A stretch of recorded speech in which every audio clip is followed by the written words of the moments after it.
can't connect.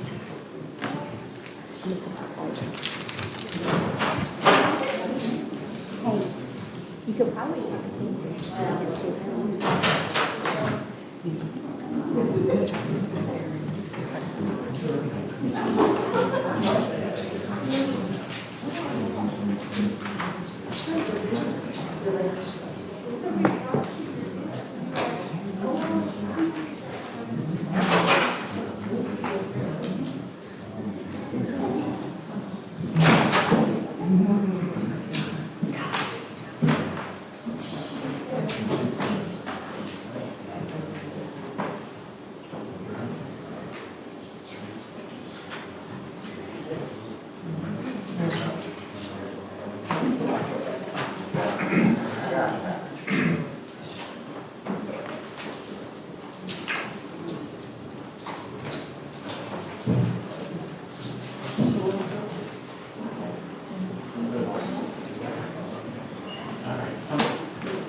Did you get on?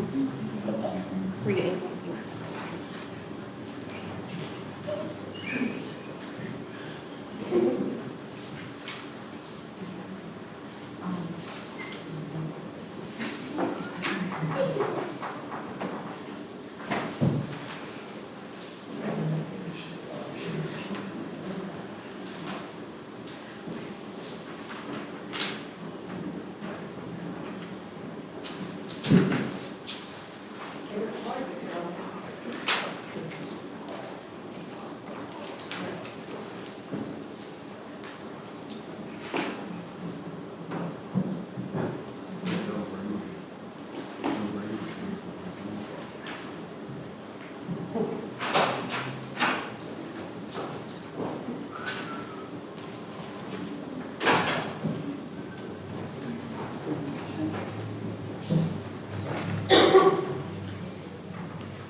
All right, I got this.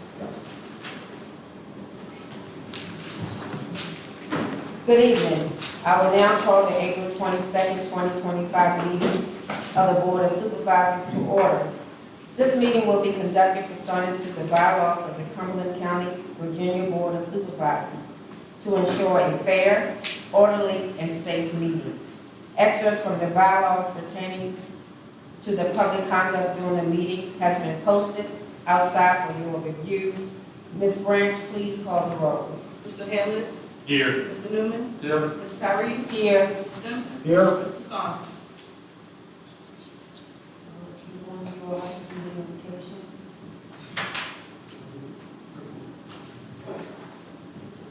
Let us pray. Gracious Heavenly Father, we thank you for this day. We thank you for this time. We thank you for those who are gathered in this place.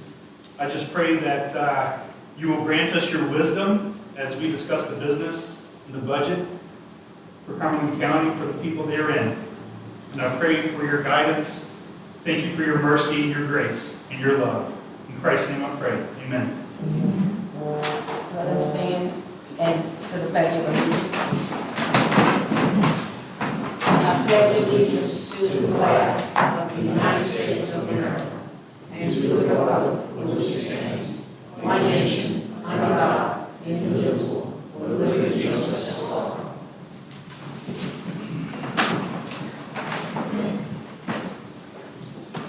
Do we have a motion to approve the agenda as presented? So moved. Second. Mr. Hamlet? Aye. Mr. Newman? Aye. Ms. Tyree? Aye. Mr. Stimpson? Aye. Mr. Saunders? At this time, we will have public hearings. Recommended 2025 tax increase. Our next item on the agenda is a public hearing for proposed 2025 tax increase. Mr. Stamey, please provide an overview.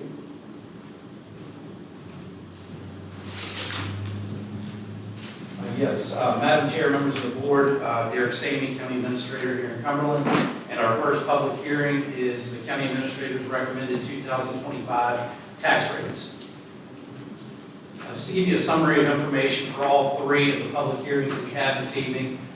Throughout the spring, Cumberland's board has held multiple workshops with the school board, county staff, constitutional officers regarding the county budget, school board budget requests from individual departments, as well as the county's capital improvement program. As part of the county administrator's proposed budget, the real estate tax rate will remain as advertised at 60 cents per $100. At the April 29, 2025 meeting, the board will vote on the proposed, or essentially close the public hearing and vote on the proposed budget. It has the ability and flexibility to adopt tax rates at or below the advertised rate.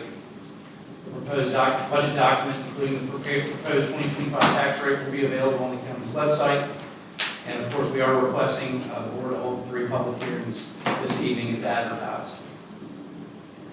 And for the first public hearing, the board is requested to hold a public hearing to consider the tax rate for 2025. You can see, based upon the levies that were adopted in 2024, we are proposing no new tax increases as it relates to any of the tax rates for Cumberland County. So you can see the real estate and manufactured homes remains the same at 60 cents, personal property at $4.50, airplanes at $50, machinery and tools at $3.75, heavy construction machinery at $3.75, and public service corporations at 60 cents.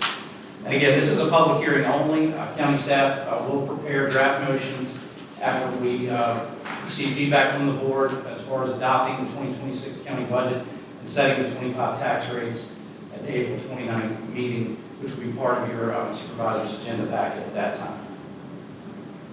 Just to give you some background on our tax rate here in Cumberland County, I'm sharing with you the most recent data related to the proposed tax rate for 2025 by our neighboring localities in the region. Some localities, this is updated data, some localities are proposing to equalize their tax rates, which are shifting some of the tax rates lower. Some are increasing their tax rates, but you can see we're kind of in the middle of the pack there, right next to Buckingham. We're currently at the same rate. Charlotte County checks in at 62 cents. Powhatan, our immediate neighbor to the east, is 69, and Goochland at 53. And you can see the remaining counties, Lunenburg, Prince Edward, Nottaway, and Amelia, are lower in the mid-40s to 50 cent range. That's what I have for you for this public hearing. With that, I can take any questions.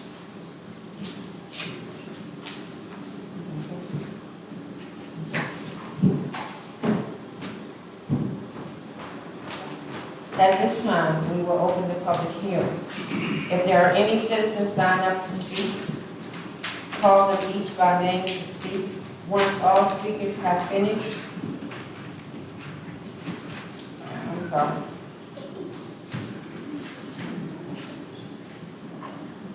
Okay. Someone have anyone sign up? Okay. All right. All right, next is the recommended FY 2025-2026 budget. Mr. Stamey?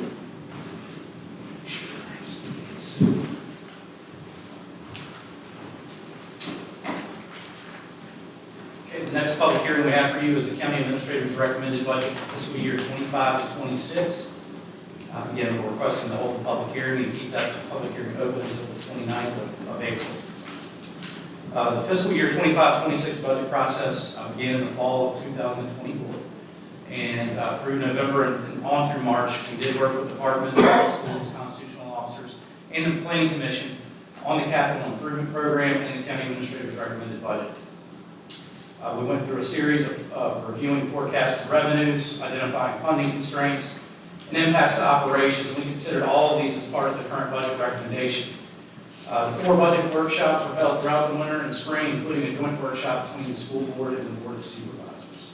So again, just for everybody's information, the public hearings are open tonight, April 22nd, 2025, and will remain open until Tuesday, April 29th, 2025. We are going to leave those open for additional public feedback and comment.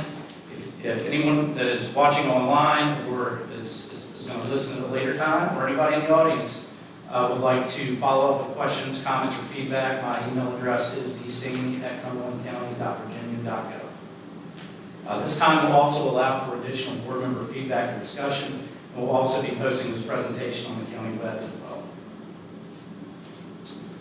County Administrator's recommended FY26 budget does the following. It does not increase any county tax rates. We do see an impact as it relates to our cost of insurance, as it relates to our county employees. Over the past 5 years, the county has absorbed all of the increases related to insurance costs, and we're seeing about a 12 to 13% increase this year. And this budget does propose that staff shares in the 50% of the cost increase of that 12% for the coming fiscal year. The budget does assume a 97% collection rate of real estate taxes. It utilizes rollover funds, including the previous year turnback, to balance the budget, and we'll go over that in more detail as we walk through the revenue side of the budget. It does continue to fund contributions to community service agencies such as Crossroads, the Public Library, and Cumberland Youth Athletic Association. The budget, as recommended, does flat fund the schools' public schools transfer in the amount of $5,594,459 versus the requested $6,018,000. It does fund CIP projects through grants and donation-related funding. Match funding would require board approval and appropriation. We'll go through that later as we talk through the CIP as well. Anticipated revenues from future projects were excluded from consideration, so we are not banking on anything that does not exist today in terms of our revenues. We want to make sure that we're as conservative as possible when it comes to our revenue generation. The recommended budget does include a 3% across the board raise and a 1.5% bonus to align with the compensation board. And county administrator would be exempt from this, but I'm going to get more into that in a little bit as it relates to the compensation board and why we're recommending this. This is part of the numbers related to what was included in the public advertisement for the budget. General fund revenues, total revenue from local sources is approximately $19 million. Revenue from the Commonwealth is shade under 2. And then revenue from federal government is $169,000 and some change. The total general fund revenue totaling out at $21,159,680. Again, revenues assuming 97% collection rate on real estate and a 9% collection rate on personal property. Revenues include all new home construction that has been captured in the previous year. And again, no projections include unrealized resources. Revenues include the previous year turnback, so we will be tapping into that turnback, which is currently in our fund balance from the schools, totaling $894,000. To the right is a summary of all of those funds, and then to the left is a percentage breakdown on recommended general fund revenues. You can see that the county is very much a one-legged stool when it comes to revenue. Almost 60% of our revenue comes from general property taxes, heavily dependent on real estate. You can see the breakdown there. Miscellaneous revenue comes in at 18%, state revenue approximately 9%, other local taxes and fees at 7%, everything else is in the 1% to 2% range, so we are heavily dependent on real estate. Just a breakdown line by line of our general fund revenues. Our receivables include back tax collection efforts. All revenue categories were evaluated against previous year's actuals, previously approved revenues and projected revenues, and you can see the differences there between what the original departmental request and what's being recommended. Mrs. Cruz and I went back to this budget several times, looking at the revenues to make sure that we were properly capturing anything that we could to help us project the revenue because of the difference between what was being requested and from what we were previously projecting under the departmental request for FY26.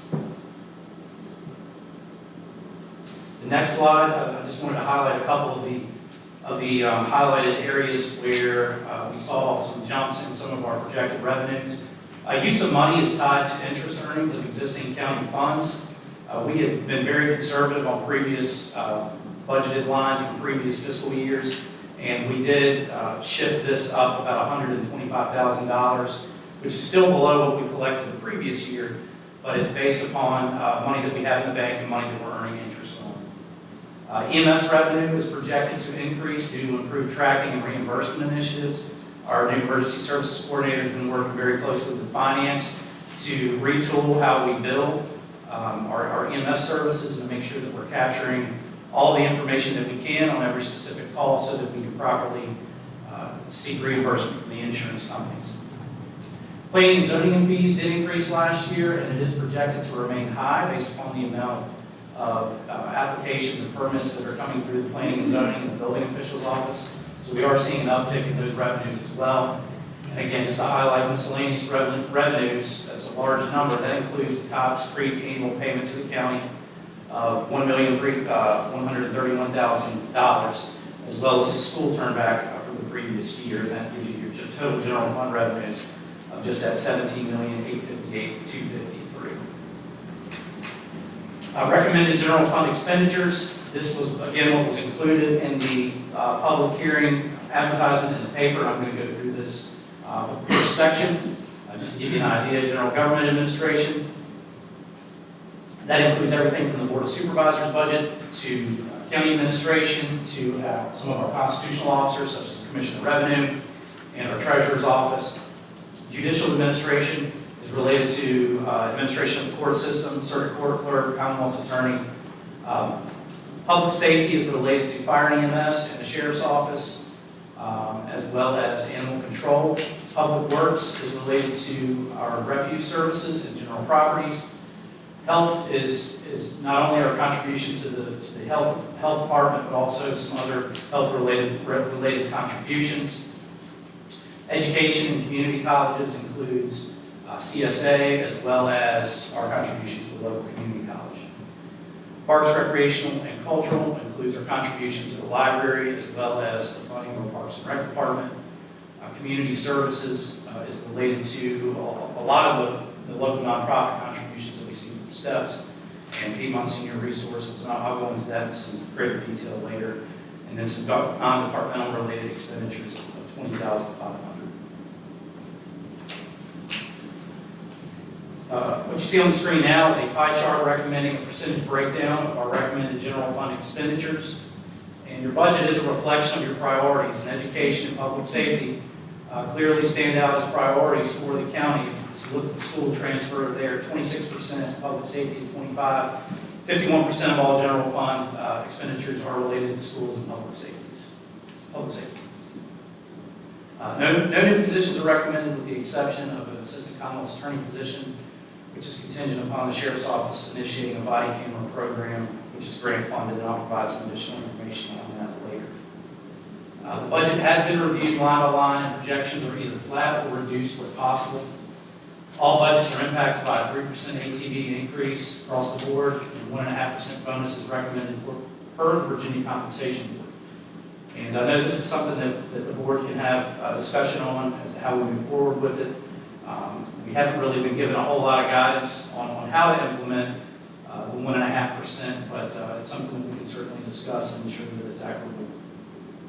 Just so you know, the Comp Board does determine a reasonable budget for the participation of the Commonwealth towards the total cost of operation for our constitutional officers. So positions such as the Sheriff's Office, the Commonwealth's Attorney, the Circuit Court Clerk, Commissioner of Revenue, and Treasurer all do have Comp Board funded positions.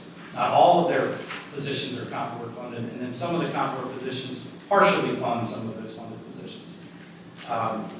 So our budget, a lot of what we do with our budget recommendations aligns with the Comp Board to ensure that all county employees are treated equally across the board.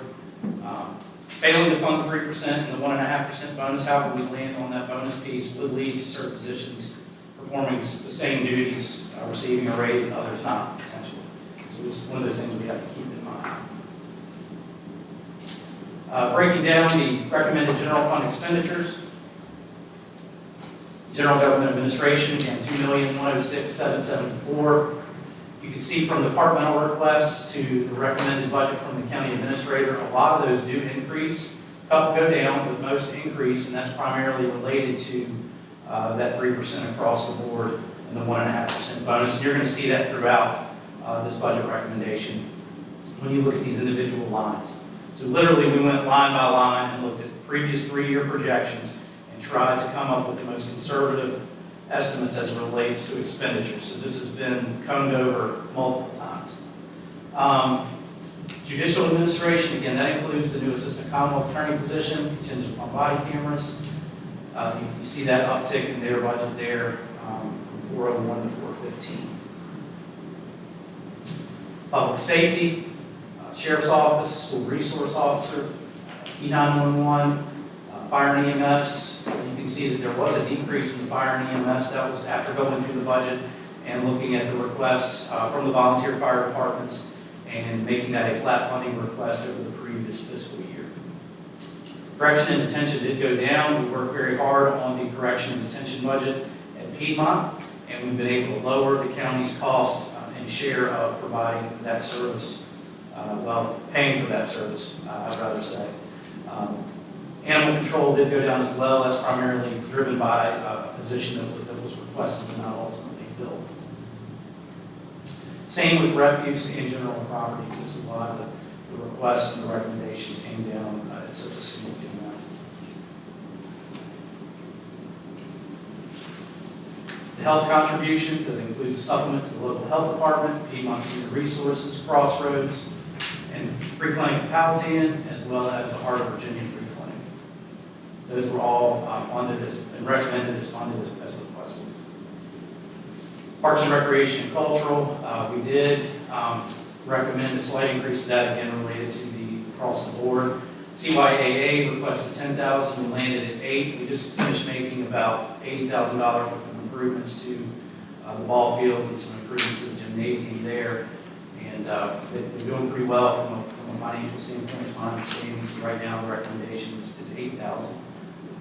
Local library remains the same, as well as CSA was a slight uptick, and then community college contribution remained the same as well. Community services includes the Planning Commission, our Planning and Zoning Department, Economic Development, Board of Zoning Appeals, the CRC, the Virginia Heartland Regional Economic Development Authority, our Piedmont Veterans Council, our Area Chamber of Commerce, Longwood Small Business Development Center, our Piedmont Habitat for Humanity, VASAP program, which is the Virginia Alcohol Safety Action Program for Southside Virginia, Peter Francisco, Solon Water District, and our Extension Office. Now, the majority of those were funded as requested. One of the largest ones you'll see up there is the reduction in the Planning and Zoning Department that did have an additional full-time position that was not ultimately recommended as part of the budget. Recommended general fund transfers, that's the breakdown. You can see the transfer to the schools of the $5.5 million. Transfer to social services to supplement that operation, in addition to the SAFE funding that we received, the CSA fund. I'm going to go through these in a little bit more detail as well. And you can see that the total transfers to other funds is shade under $10 million, $9.8 million. It's just another layout of those transfers. You can see the departmental request for social services is being recommended to be funded as requested. As far as the water and sewer fund, it does include a subsidy of around $374,000 from the county's general fund to subsidize that operation. The EDA recommended revenues include $120,000 subsidy from the county's general fund. They do receive revenue for the rental of properties, and as well as some other funding opportunities through the EDA. As far as the CSA, you can see that the total CSA expenditures are around $675,000. That includes a budget transfer of approximately $220,000 subsidy from the county's general fund. Our debt service is approximately $2,935,000 annually. With the majority of county debt slated to roll off in 2031, involves debt service related to the public school system's infrastructure as well as our communications equipment loan that we received a couple of years ago. So you can see how that, all of those different layers of debt add up to that $2.9 million annual debt service. The slide in front of you summarizes all of the information related to general fund expenditure estimates, our grand total general fund expenditures and the total proposed budget of $42,969,399. And again, just wanted to break down visually through the pie chart the commitment to public schools and public safety. The budgets again are a reflection of the county's priorities, with 53% of our all funds budget going to fund education, 13% of all funds in the budget going towards public safety. Again, you can see the debt service there at about 7% of all funds, and the remainder are very small percentages related to the all funds budget for the county. We're going to continue to look at our fees, water and sewer fees throughout the year, looking at operational efficiencies that we continue to realize. We're going to continue our efforts with the new business task force to bring in new business for the county, and we're going to review existing policies and service levels and attempt to recognize savings. And we're going to continue to actively pursue, aggressively pursue grant funding opportunities to help with our current situation. So I can tell you that the budget was a bear this year. We started out with about a $3 million delta between requests and revenues, and I'm at a point where I can bring to you a recommended budget. And with that, I can be glad to take any questions. Questions from the board members? Yes. So, we couldn't help notice a couple of things. One is just a comment that the fees for the transfers services, refuse services, are now over $1 million. And just a comment to fellow board members here, we're going to have to do something about that. It's been increasing for probably the last decade. But we've hit a new milestone, and I always like to compare us to other counties. It may not be fair, but compare it to Buckingham's published rate. Their refuse is about the same rate, a little over $1 million. The difference is they have 8,000 more residents than we do, so almost double. And they have 7 transfer stations as opposed to 3. So that's one expenditure I think that we're going to have to focus on. What can we do to give that some relief? The second one is water and sewer. Last year, this figure wasn't on the slides that Mr. Stanley just went through. The operational expenditures were $544,474, I believe. And now you're at what, 816?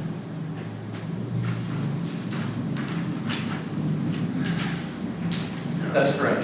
Now you're at 816, 322, 50% increase. So in 1 year.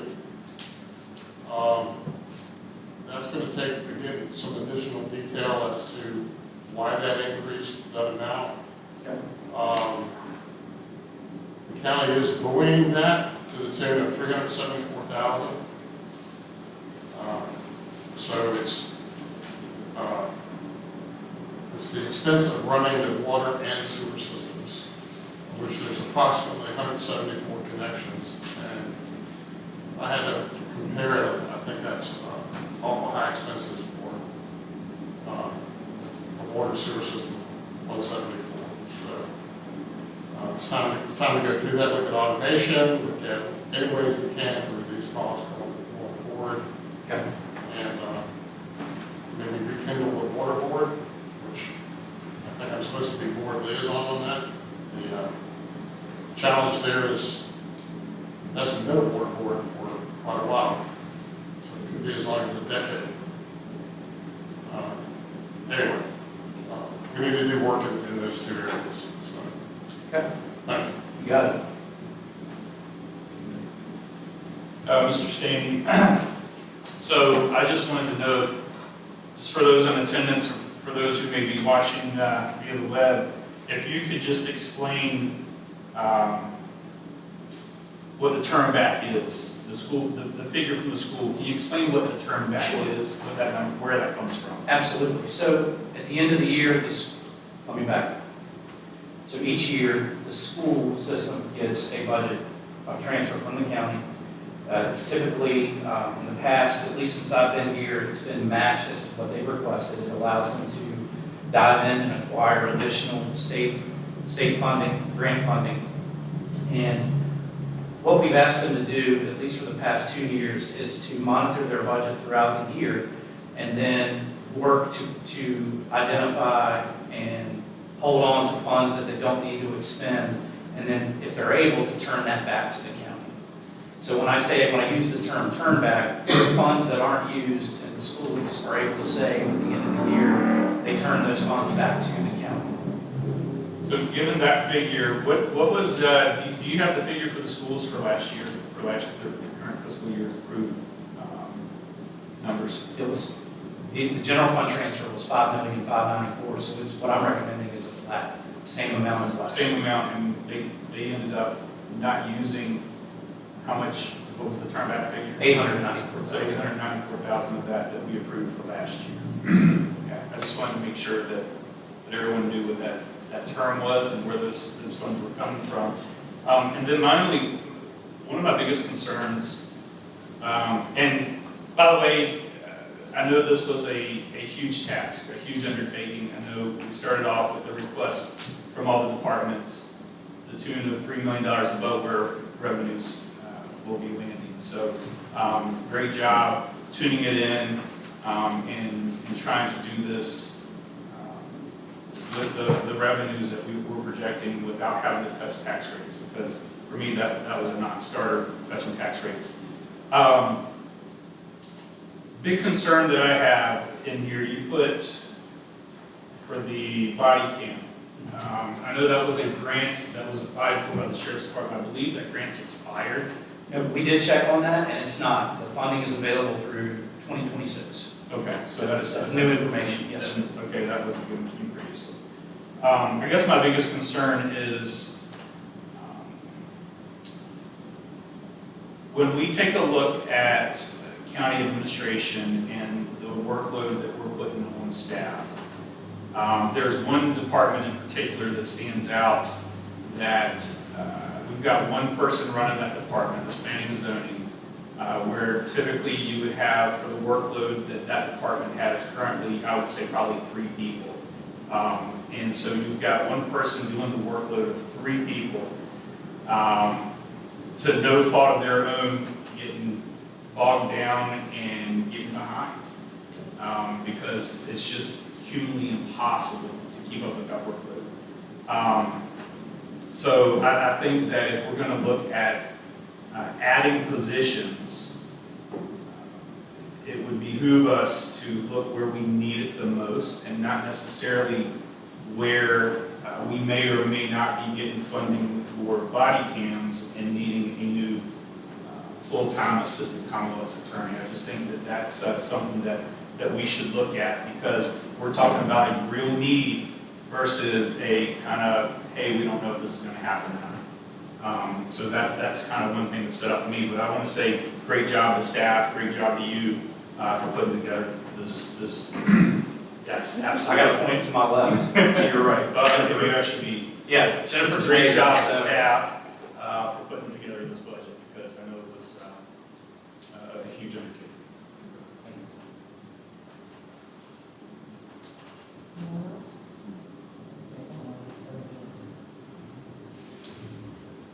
At this time, I will open the public hearing.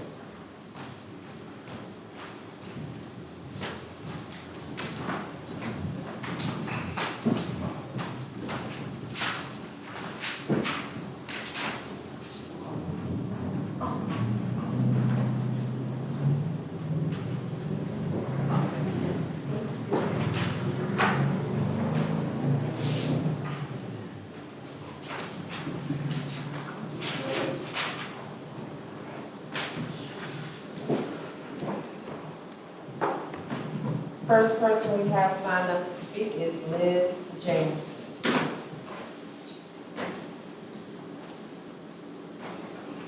Good evening, Liz Jameson, 396 Pleasant Valley Road, Cumberland, Virginia. I'm here to speak on the school board budget tonight. Now, Cumberland County Public Schools submitted its budget proposal for the 2025-2026 school year, and we were asking only for the minimum necessary to meet the required local match. But it appears that the county plans to level fund the school for next year, which means that we will also lose state dollars because the locality didn't provide enough money for us to make the match. Now, every month you hear of all the amazing things that the school division and its schools are doing. It is unreasonable to expect that the division can continue to provide the same opportunities and services with reduced funding. And because you are all reasonable people, you understand that. Now, the school division is already operating on a tight budget. In order to be accredited, there are very few programs that can be eliminated. But obviously, something will have to go. Will it be pre-K, governor's school, code RDA, CTE offerings, athletics, art, music? Somebody is going to be hurt no matter what we cut. As we speak, our bus fleet is getting older and more unreliable, and a single bus will cost you over $130,000.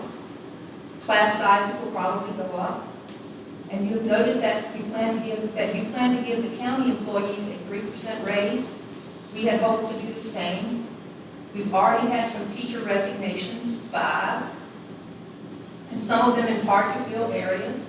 And when teachers realize that the raise, we're now hoping that we can give a 1.5% raise. But as soon as people find out that, I expect I will be getting more resignations. In addition, the county now charges the school for maintenance. This last year, that amounted to approximately $400,000 that we returned. We also have to do our own snow removal now, and that was another $35,000. All year long, we do save money for emergencies so that we do have money at the end of the year. If we are lucky and have no major emergencies, we like to use that money for replacing buses and doing routine maintenance repairs and things like that. But now we are asked to give that money back. We have only been able to survive for the last couple of years because we had grant funding. Well, grant funding is drying up, and inflation is taking over. Everything costs more. And so right now I feel a little bit like the orphan Oliver Twist, coming to you with my empty bowl, saying, please, sirs and madam, we need some more. Our kids deserve the very best we can give them. So please look at your budget and see that this is the very best. Thank you.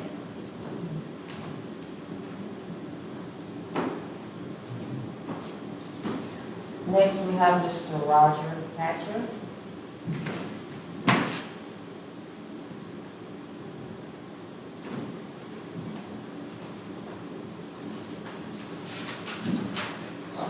I am Roger Hatcher.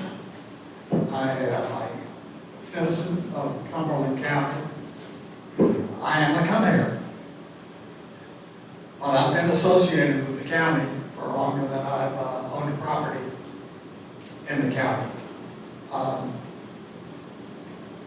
Specifically, I was quite had a lot of public exposure in the early 2000s when I, as a consultant, represented a company who wanted to rezone property for a business in Cumberland County. And it was a daunting process. There was a lot of public reaction. And it's very similar to the proposed landfill. That there was a meeting held last night in front with the planning commission. And it's my understanding that they voted the project down, which was exactly my experience. And 2002. We went ahead at the request of our client and pursued the project, hoping that the Board of Supervisors would approve it. And ultimately, we did obtain approval from the board. Now, I respect those people in opposition. I wish that the board take in consideration that there were a lot of technical questions asked or questioned last night that people have really had no knowledge of. My whole work experience has been in the environmental industrial waste management business since 1974. I owned my own company for 17 of those years. We had 50 employees spread over between Richmond, Virginia, and Lexington, Kentucky. And we've worked on Superfund sites and all types of landfills. And my own education is as a microbiologist. I have a PhD from Virginia Tech in microbiology and biochemistry. That sort of led me into the environmental field in 1974 when it became a new business following the Clean Air Act, the Clean Water Act of 1972. So I'm here because maybe I don't remember any of you being involved in with the project that I represented 20 years ago. But I have been through this process, and I'm extremely knowledgeable about the complexities of groundwater movement, the reaction of soils and pollutants Mr. Hatcher, and soil. I'm sorry to interrupt, but it's your time. I am available. Okay, we appreciate it, thank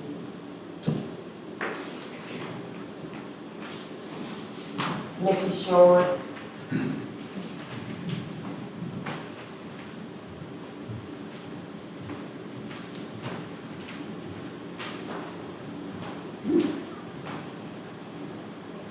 Good evening. Thank you for allowing me to address the Board of Supervisors this evening and the County Administrator. I'm here to request support for fully funding our Cumberland County Public Schools budget. Full funding will allow us to retain our focus on our staff and keeping those people who are most important in our educational setting at the school. As you know, the most critical resource any school has is its people. The teachers and the staff who work closely with our students on a daily basis. We cannot provide competitive compensation. We risk losing those professionals to divisions that are offering more. Some of our nearby school divisions are offering up to a 7% raise for the upcoming school year. And that's going to be very hard for Cumberland County to continue to compete with that and maintain our staffing and keep those employees in our schools. Our current superintendent, Dr. Jones, has already taken a fiscally responsible approach by presenting a lean budget. He's cut out a lot of fluff or alleged fluff, and what he's requesting is another $127,000 over what the county is currently proposing. That would allow us to meet that 1.5% raise, not even a 3% raise for our school staff. And as I said before, that's going to make it very tough to compete with those divisions that are offering up to a 7% raise. And the reality of it is our staff is not just a line item. Those are the people on the forefront working with our kids on a daily basis. Without adequate funding, we're going to face larger class sizes, reduced resources, and it's going to be really hard to maintain a stable, quality workforce in our schools. I urge you to support the proposed budget. As a person who had children come through the school system 25 years ago, when I moved here, the current state of Cumberland County Public Schools at that time, I did not want to put my child in the school. Through the hard work of that administration and those teachers at that time, I made the decision to put him in the school system, and he flourished. And the school has thrived under the guise of many superintendents since then, but a lot of staff who have stayed and worked really hard with our children to keep it going. So any consideration you can give to that, I greatly appreciate it. Thank you. Ms. Wendy Tillis?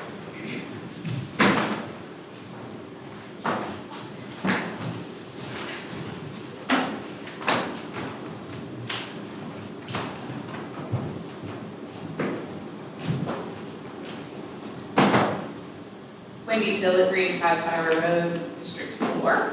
Good evening. I'm also the principal at Cumberland Elementary School. Good evening. Thank you for the opportunity to speak this evening. I want to begin by acknowledging the difficult task we face in building a budget that balances so many competing needs. I understand that every department has priorities and limited resources to go around. As a tax-paying citizen, I sincerely appreciate the work you've done to be fiscally responsible and to protect our community from tax increases. Having said that, I'm here to respectfully ask that you fully fund the school division's revised local budget request. This amount is already a reduction from our original request, out to the bare minimum by Dr. Jones and our leadership team to accommodate the division's needs. Despite our efforts, we've learned the proposal on the table is to provide just over $5.59 million, leaving us with a shortfall of a little over $127,000. That may not seem like much in the context of a full budget, but for us, it's positions, it's programs, it's students. When we ask for additional funding, it's not because we're asking for more, it's because we're asking for the required local match to unlock the full amount of state funding. Without it, we're leaving critical dollars on the table. Because the proposed local contribution falls short, we've already had to cut nearly $500,000 from our original budget. The current little over $127,000 shortfall isn't just about that number. It's on top of the $400,000, more than $400,000 we've already sacrificed. That's a devastating loss for a small division trying to do right by every child. We've already had to reduce the proposed staff raise, as you've heard. When you factor in inflation, our teachers are making less today than they did in 2009, and yet they're doing more than ever. Managing increased responsibilities, rising student needs, and doing it all with compassion and grit. The emotional toll is real, they're exhausted, but they keep showing up because they care. Our teachers are spending their own money on supplies and materials, and they do that every year. What's frustrating is this conversation seems to happen every year. Since I've started here, we've worked hard to build and maintain a strong school system, even as our resources have steadily declined. But the success has come at a cost. Staff are regularly taking on multiple roles, and their personal time, especially with family, is often the first thing sacrificed. There was a time when educators could focus on the job they were hired to do and still have a healthy work-life balance. Now it feels like we're being penalized for finding ways to make it work with less. That's simply not sustainable. Burnout is real, and we risk losing great people and struggling to replace them because the demands have become too high. Our staff members are writing grants in their spare time just to keep and help cover basic needs. Our central office operates with fewer employees than any neighboring division. Everyone is doing more than one job, and while the effort is there, the capacity isn't. Things fall through the cracks, not from lack of commitment, but from lack of support. It's not just about instruction, we're also paying for the snow removal, the maintenance fees, outflows. Families are moving into this county because of the school system. That will only last if we keep investing in it. Don't make a sacrifice anymore, fully fund our school division. Don't ask our teachers and our children to give up one more thing. Thank you.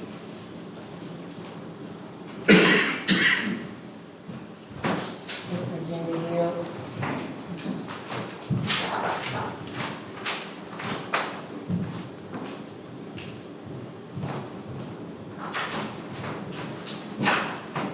Jenny Gills, 31 Holly Hill Lane, Cartersville, District 1.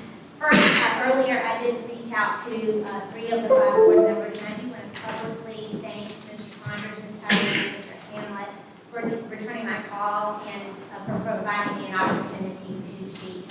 I did not call the other 2, but I do plan to. I retired from CUCPS after serving as principal for 10 years. It was an honor and it was a privilege, some of the best years of my 34 years in public education. And because of this, I do know firsthand the sacrifices that our school staff continue making every single day just to meet those basic needs. I saw firsthand how our teachers, administrators, and central office staff work to stretch every dollar, often doing more with less.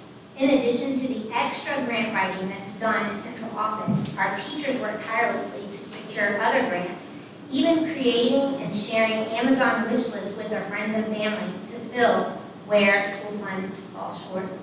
What we accomplish in Cumberland is nothing short of extraordinary, especially when compared to neighboring school divisions that have significantly more resources, personnel, and support.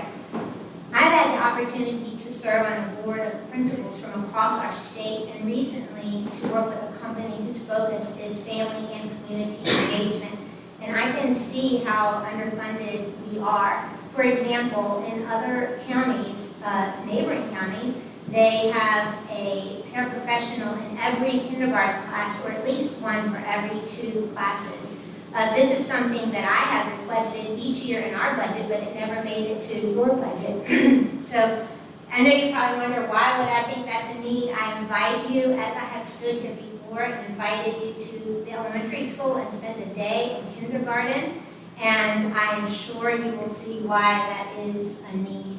I'm certain that the leaders behind me would extend that invite to you anytime. Many of the leaders that I work with also share that they have tools that some of us can dream about, like a cell phone, a working cell phone. I use my cell phone to call substitutes every single day and more, and that really shouldn't happen. My niece, who's a Cumberland High School graduate, she's a mental health counselor in a neighboring division, and even she has an issued cell phone for her. Now, a cell phone is really not what I'm talking about. It's really just a point that I'm trying to make. Let's talk about the big money. So neighboring schools have specialized support staff for family engagement, for curriculum teams to design curriculum, assessments to segregate their data. Our teachers do every bit of that. Other schools have deans that support any discipline needs. Our administrators do all of that. They have school social workers, groundskeepers. You may have driven by the elementary school, the middle school, the high school, and seeing the administrators pulling weeds, spreading mulch, doing other tasks to beautify our school grounds. It's not a necessity, but it's just a point that I'm trying to make. Meanwhile, our staff continues to wear multiple hats, manage massive workloads, and still find a way to show up for kids. It's just not sustainable, and it really shouldn't be expected just because we love kids, because we do, and just because we love teaching, because we do. So when I called the supervisors earlier, I shared that Dr. Jones not only serves as superintendent, but he also serves as a finance officer, like the only finance officer, the chief. And so now that he's leaving, we are really tasked to have to fill 2 positions, as I shared earlier. We know that we're the largest employer in this county. We are at the heart of the community. And while our staff doesn't complain, I promise you, they do feel the strain. We shouldn't have to beg every year to receive what's required by the state. Dr. Jones has already cut the raise for our staff from 3% to 1.5%. He's reduced the budget down to the bare minimum. He's moved variances to lower our required lower match. So variances that people in the other county who know our school's a better school and they want their kids to come to our school, but we're going to tell them no now so that we can not have that required local match that saves us a little bit of money, maybe. But Ms. Gill? Yes. I don't mean to. It is okay. But I'm going to be fair and consistent across the board. I stopped Mr. I Hatcher, appreciate so I that. have to stop. Thank you for making this tough decision.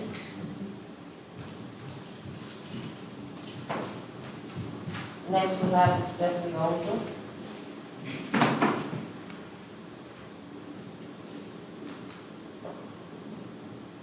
Tell you the truth, I really didn't have anything to say. But I wanted to thank you all for what you're trying to do. I know it's a monumental task, and just to remind you to ask the Lord's wisdom to help you make these decisions. Because every department, if you gave everybody everything they asked for, next year they'd want more anyway. So there's a big difference between wants and needs. And so I just would encourage you to try to work together and do what you think is best for the county. Thank you.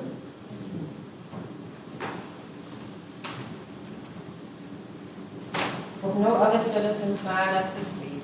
We will now open the floor for board members' discussion.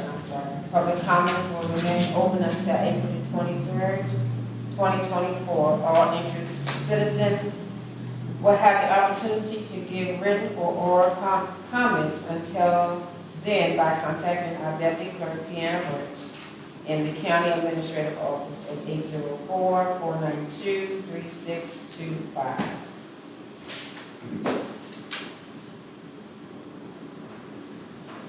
I just want to ask a question based on what Ms. Gills talked about, because that is a concern, and I think I addressed that with you during this process, Derek.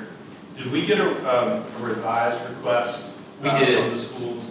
We did. Based on the fact that Dr. Jones is leaving, he was filling pretty much 2 roles? That's correct. So Dr. Jones did send along an updated budget request that was about 100, you heard the figure earlier, of 127,000, and it was 127,000 above the flat funding. And he had outlined a lot of different areas where they've tightened the screws and made some cuts, and the 1.5% salary increase was baked into that as well. I can certainly resend that to the board, and we can include that as part of our discussions. Did that have a request for a financial director position? I don't recall off the top of my head. That was sent yesterday morning or a couple days ago? Yes, sir. Okay. So sometimes having time to ingest Exactly. is important. You could never ever put a dollar value on what our school system has done for our community. Second to none. And personally, I would like to go back and revisit some of the funding options, because I do know that in order to get maximum, you have to get minimal in order to get grants and whatever. And they've made mountains out of molehills, so we need to. But again, one of my concerns is with the timing of the information from Dr. Jones. Again, yesterday morning, if I'm not mistaken, when it was sent out to the board. It's within the last few days. Yes, exactly. And again, those are concerns I wish had not fallen so late in the process, so to speak. But I do believe that I think we need to look at doing what we can to at least give what we can to them. Because like I said, they're our largest employer. Probably, without a doubt, our greatest asset. Along with public safety. So, I mean, those are 2 things that make this county shine, give value to the tax dollar. So I would really like that to be a short discussion. Yeah, I just want to thank you. First of all, thank you for coming. Thank you for your passion. Thank you for your professionalism, too. I do think it's worth going through the budget one more time, as you said, and I think all of us on the board will help and see what can be done. I think that's a reasonable request. And again, no promises, but it doesn't hurt to look one more time. So with that. I'll say all my comments all at one time. At this time, recommended CIP FY 2026 through 2031. Mr. Stamey? Madam Chair, members of the board, I just wanted to provide this year's FY 26, current presentation related to the FY 26, FY 30 capital improvement program. Virginia State Code does allow for the development of a CIP program. Typically, it's done in 5-year increments. We do utilize a 25-year CIP broken down into those 5-year increments, obviously with primary focus on the 5-year cycle and the immediate 1-year impacts. And the 25-year, I'm not going to share that with you because it's such a big document. You wouldn't be able to read it. Nobody would be able to see it. So I didn't want to waste your time with that. But Projects and costs identified for the CIP are typically rounded up in the early stages to account for unforeseen costs and unexpected cost fluctuations. A lot of times when we approve these, by the time we get around to actually implementing a project, costs have increased or potentially decreased. So we do try to update and put an estimated cost as it pertains to my recommendation.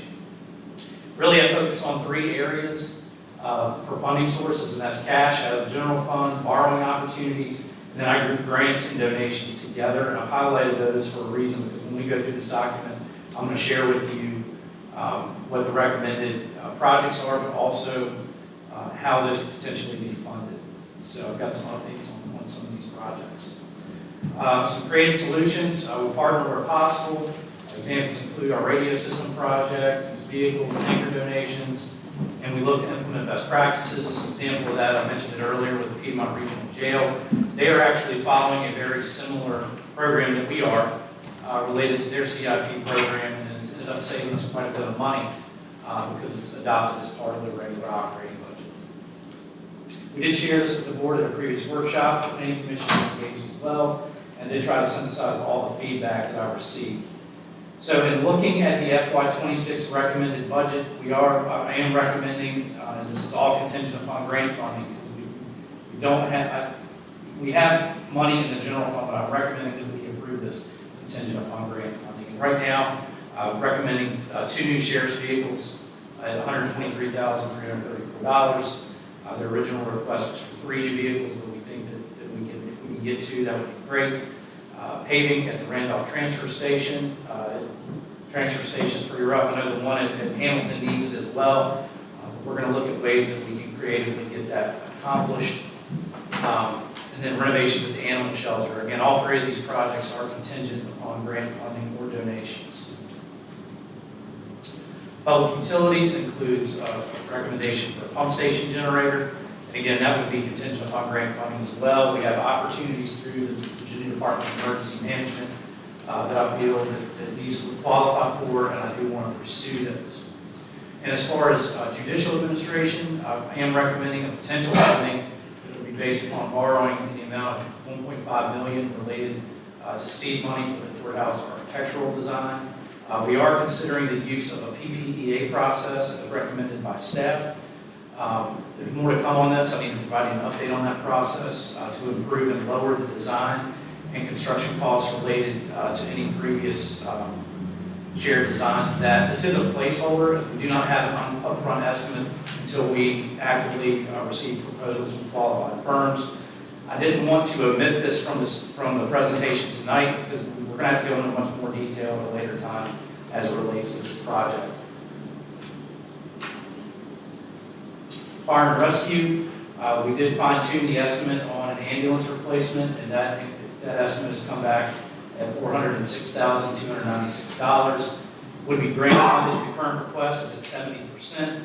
So the 30% match would be approximately $121,888, which would ultimately have to come from the general fund. Parks and Recreation, there are 2 projects located in that CIP, currently grant funded. County Administrator recommends roof repairs at the LPJ complex, and the Bear Creek Connector Trail, we've had 50% matching funding on that for years. It's not a huge priority, but if an opportunity comes along to match that, it's really on the back burner.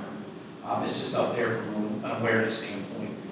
We are looking at multiple items related to the gymnasium roof. Ultimately, we're going to have to do something, but my goal right now is to attempt to fix it with grant funding, and we've got about 4 options that I think we're reviewing now, with cost estimates ranging from $250,000 to $1.3 million. We just got to work through that and see what makes the most sense.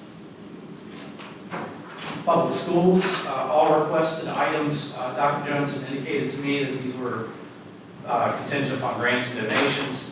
I am recommending that the board consider setting aside $450,000 as seed money for the Cumberland County Elementary School roof replacement.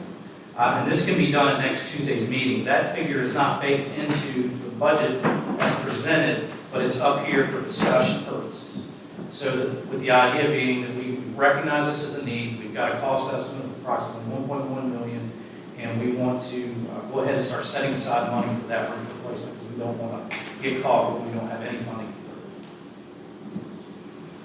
it. And just looking at the CIP revenues, you can see based upon the general fund and potential grant funding, I probably should have picked a different color than a darker green than the lighter green that I used, so it would be easier to see. But you can see the general fund, if you move forward with the roof, and if the ambulance gets the grant funding, you need about $571,888. Grants would total approximately $1.5 million, and then potential borrowing scenario that we will discuss in a later time. It's not being requested to be funding at this time. It's more or less for awareness purposes. And just from a grants perspective, if you take out some of the fish and wildlife funds that we've discussed previously with you, right now I believe we've applied for over $2.5 to $2.6 million worth of grant funding, and we've received approximately $850-ish thousand, and there's more in the hopper. So we're doing everything we can as a staff to team up and seek opportunities to help with some of these projects and some of our needs. And we offset operating expenditures where we can, but a lot of it's one-time funding, and you don't want to commit yourself beyond the current fiscal year. So with that, I'll be glad to take any questions. Just one quick question on revenues. State funding consistently don't have it. So are there potential opportunities? I believe so, and what that's carved out for is sometimes when the state, and sometimes even the federal government, I should probably change that to other government funding, sometimes they have spending bills where they're looking to earmark a project in a locality, and we get contacted, and then you have to submit an application for that, and then it goes through an approval process through your local legislator. And there are opportunities where we can receive funding for existing projects. It's typically more competitive if you've already got some funding established for it. So if we've got some grant funding and we don't have the match, we can seek that through our local legislators. And we've been actively doing that as part of the Fish and Wildlife Fund. Delegate Garrett can be a resource for that? Yes. Thank you. I talk to that off probably every 5 to 10 days. So. Thank you. Yes, sir. We will open up the public hearing.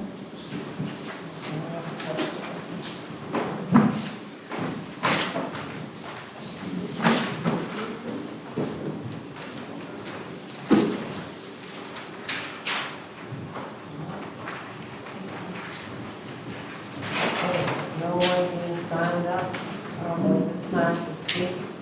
And the recommended CIP FY 2026, 20 through 2030.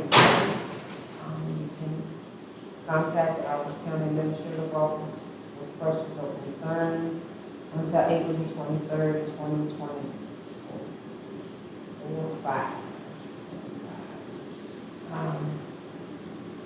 Board member comments at this time. I would like to thank everybody for coming in, and I understand your concerns with the budget and everything, and hopefully we'll be able to make a better resolution impact. Again, especially with the schools. Y'all got my heart, you've done great things, and again, y'all are just absolutely phenomenal. I couldn't say any more. Thank you very much for your service to the community.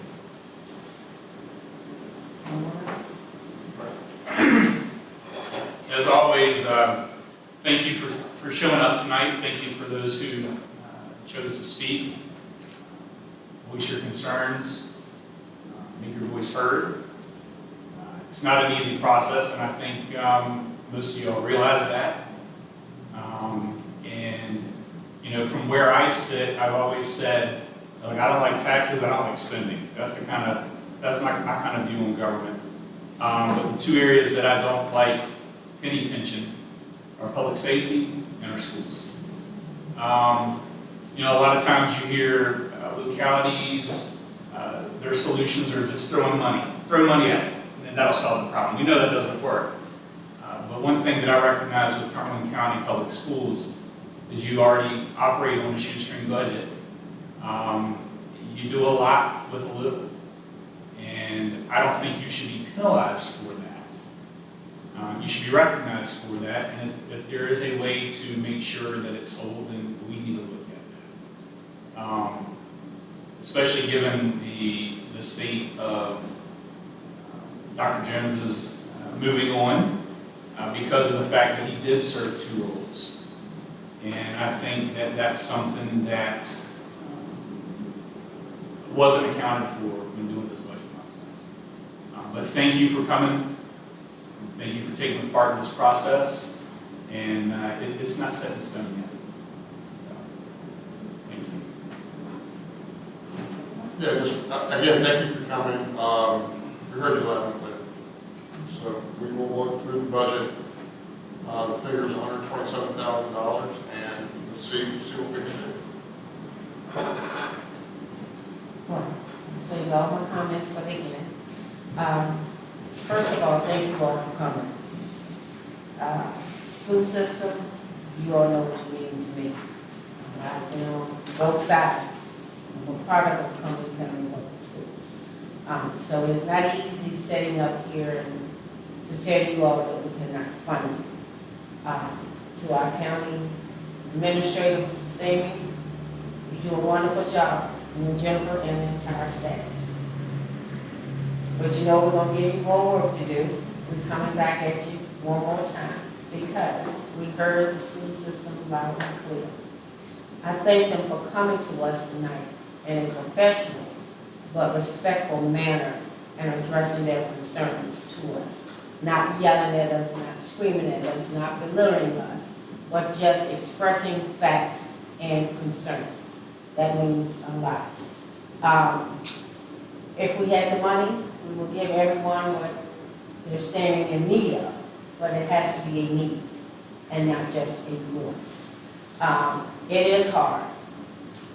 Even though we lowered the taxes, trying to take some of the burdens off of the citizens, from 78 cents down to 60 cents, trying to fund the school. People don't want the landfill. What do? We're stuck. And we have some major decisions to make as a board, which is only 5 of us. But with the help of the county staff and this board, we're gonna put our heads together. We're gonna seek God for direction and guidance, and let Him lead us the rest of the way. But we ask that everybody be patient with us and be willing to work with us. When we work together, we accomplish so much more than working, pulling apart. So on that note, once again, thank you all for coming out this evening and be patient with us. Have a good night. And I have a motion to adjourn the meeting. Second. Mr. Hamlin? Aye. Mr. Newton? Aye. Mr. Tyree? Aye. Mr. Simpson? Aye.